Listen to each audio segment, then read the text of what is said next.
Hello guys, আজকে আমার mail বক্সটা লাল বাতির মতো টলটল করছিল।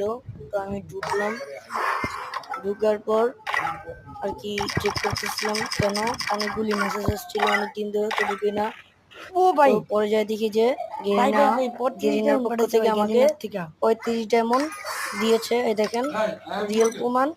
তারপর আমি লাখ রয়েলে গেলাম, যাওয়ার পর একটা ইমোট আসছে না, কি জানি মন মন ওয়ার্ক ওইটা স্পিন দিলাম, কিন্তু আমি ভাগ্যটাই খারাপ যে কিছুই পেলাম না। তো এই দেখেন স্পিনটা দিলাম, আমি কিছুই পেলাম না, খালি একটা গান বক্সের ইয়ে পেলাম। তো আজকের ভিডিও এটা এই পর্যন্তই। আল্লাহ হাফেজ, পরে আরেকদিন দেখা হবে। সবাই আমার চ্যানেলটাকে সাবস্ক্রাইব করে দিন। আল্লাহ হাফেজ।